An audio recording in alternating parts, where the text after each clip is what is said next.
सबको एकदम खारिज कर देना, सारी संस्थाओं को। एक अंग्रेजी में मुहावरा है कि रूल इट और ड्यून इट, यानी या हम इस पे राज करेंगे या हम इसको बर्बाद कर देंगे।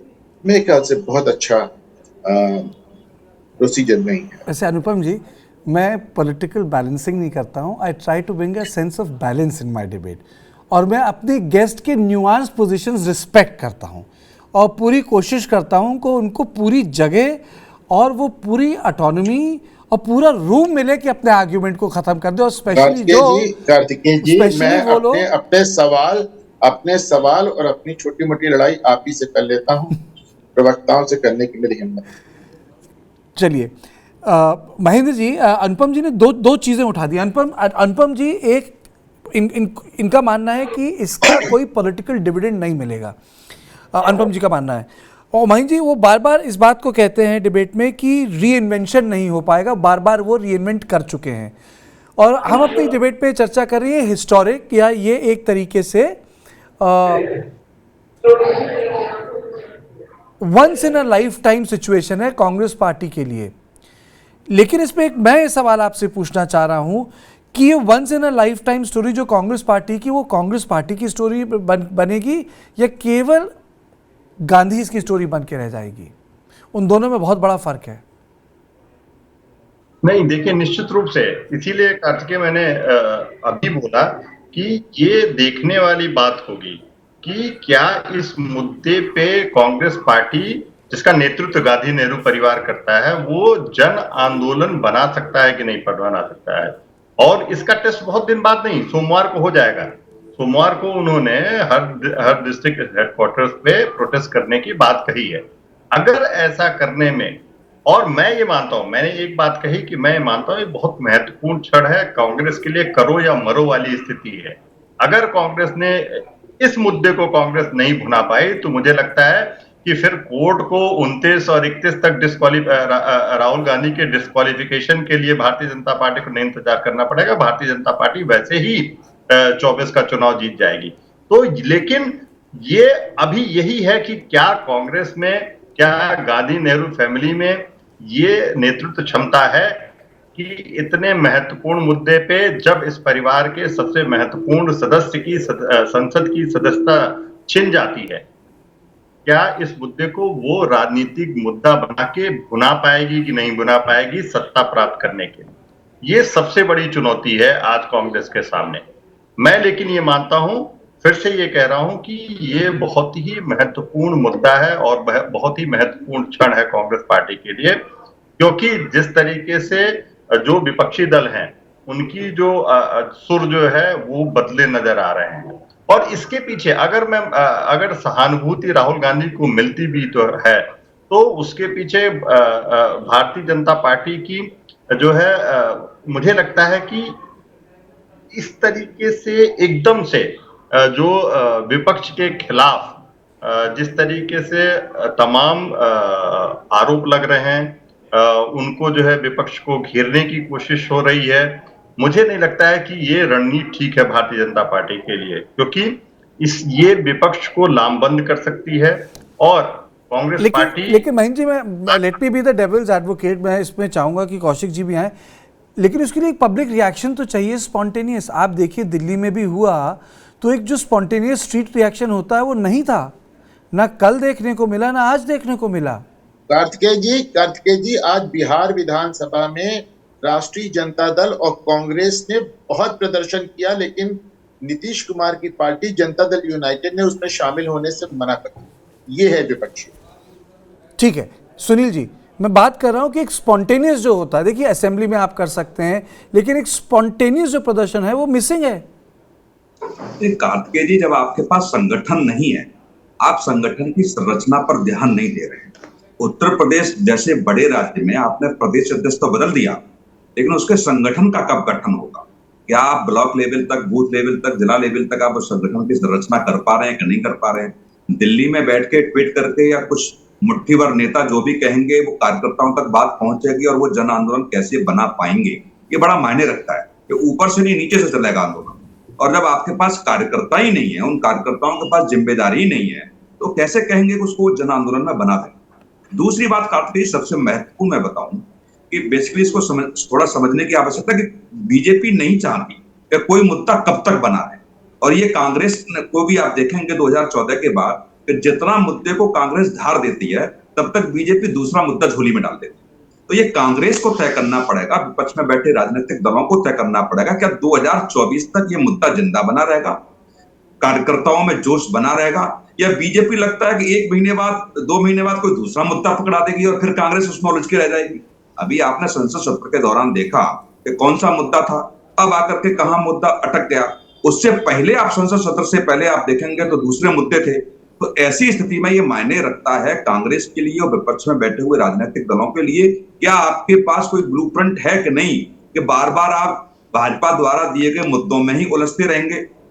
जैसे उत्तर प्रदेश में आपने देखा होगा, एक छोटा सा बयान आया था प्रधानमंत्री का कि मैं तो 24 घंटे काम करता हूं, तो अखिलेश जी ने कह दिया कि मेहनत तो गधे भी करते हैं, नहीं गधा ही समझ लीजिए, और उसी को पूरे चुनाव पे लेकर के मोदी जी ने पूरा चुनाव लड़ डाला।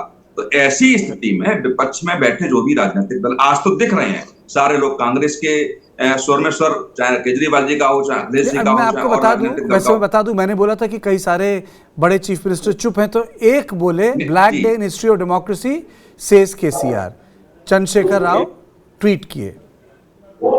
कौशिक जी खत्म कर लीजिए बात। मैं वही कह रहा हूं कि ट्वीट करने के बाद सक्रियता कितनी है ये देखनी पड़ेगी।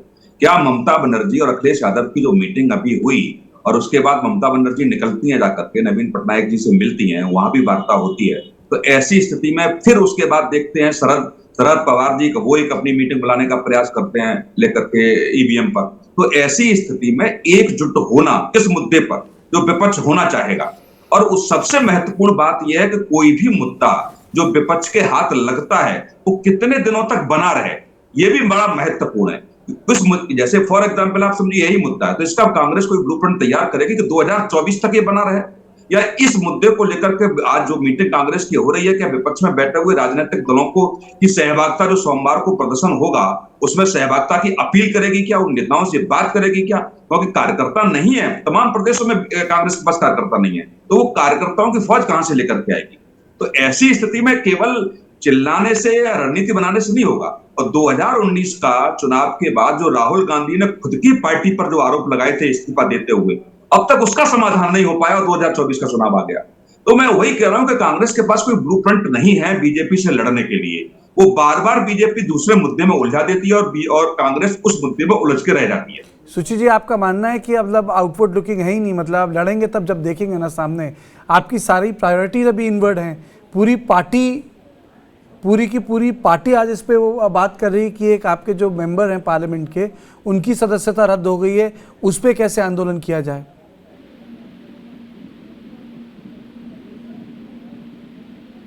सुची जी, लगता है सुची जी से संपर्क नहीं हो पा रहा। मैं क्लोजिंग कमेंट लेना चाहूँगा, उसके बाद मैं अपने पैनल पे जाना चाहूँगा। राघवेंद्र जी, आपको क्या लगता है कि इसके बाद राहुल गांधी की जो पॉलिटिकल सक्रियता है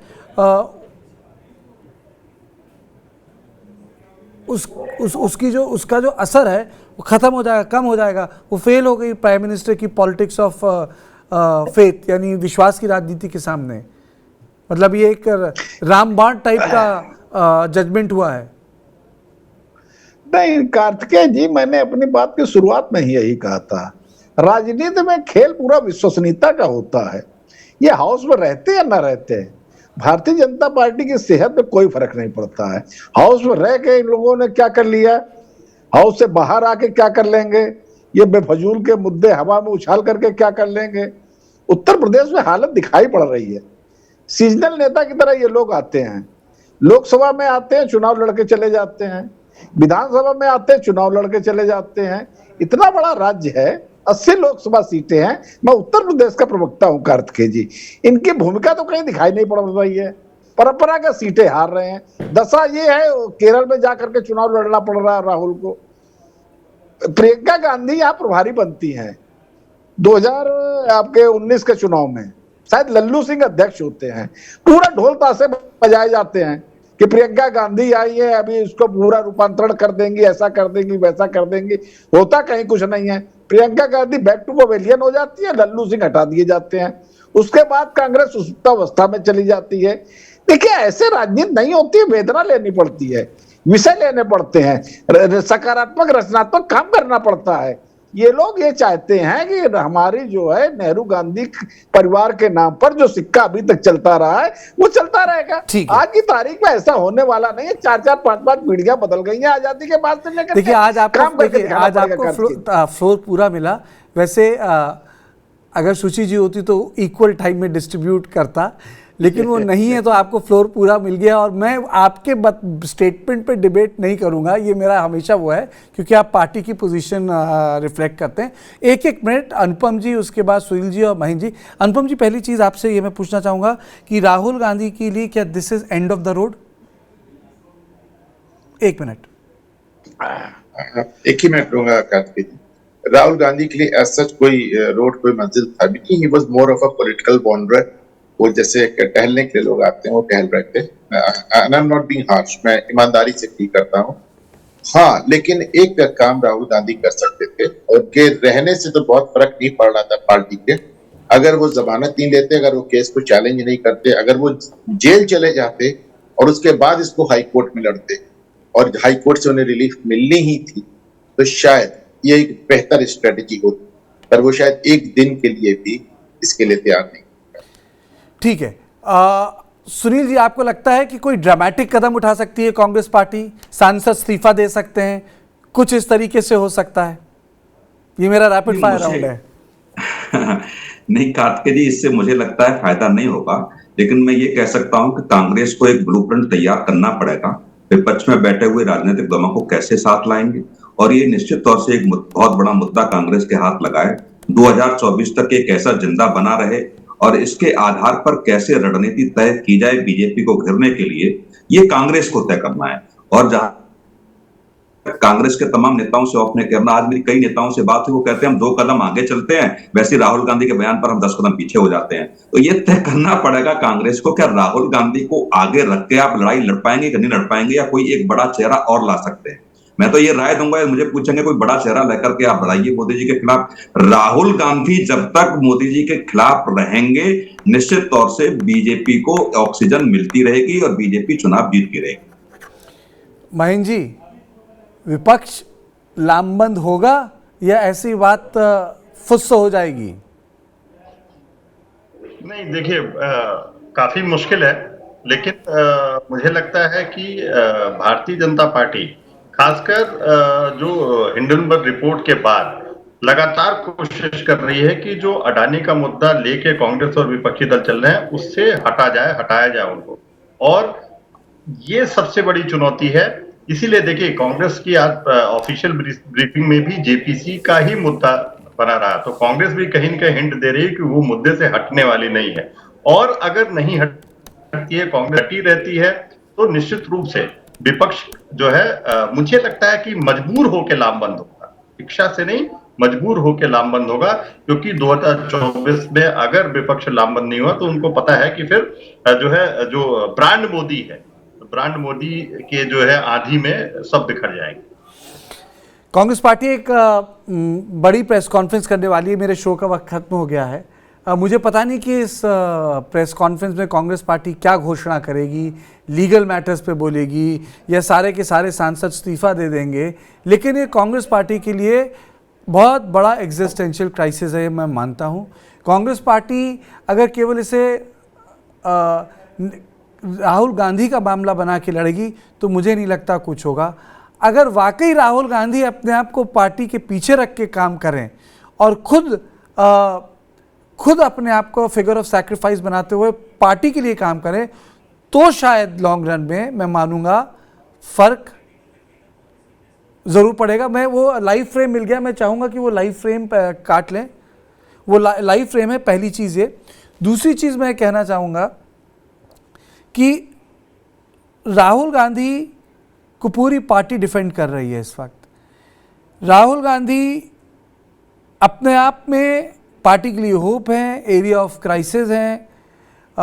उनके पीछे पूरी कैंपेन थी भारत जोड़ो यात्रा की, लेकिन राहुल गांधी के गोल पोस्ट इमीडिएटली शिफ्ट करने के कारण कांग्रेस पार्टी को एक नया क्राइसिस झेलना पड़ा। वो ये कि जो पॉलिटिक्स ऑफ, जिसे कह सकते हैं विश्वसनीयता की राजनीति, जिसके इर्द गिर्द मोदी जी का परसोना घूमता है, राहुल गांधी के जो बोलने का तरीका है, प्राइम मिनिस्टर पर पर्सनल अटैक करने का जो तरीका है, उसको उन्होंने इससे डेमोलिश किया। तो मेरा मानना है कि अगर राहुल गांधी इन चीज़ों को संदर्भ में नहीं लेंगे तो लॉन्ग रन में इसका कोई फ़ायदा नहीं होगा, और अगर इसको संदर्भ में लेके काम करेंगे, अपने आप को पार्टी के पीछे करेंगे और पार्टी के एजेंडे को आगे करेंगे, तो फिर सकारात्मक फ़र्क पड़ सकता है। बहुत बहुत शुक्रिया।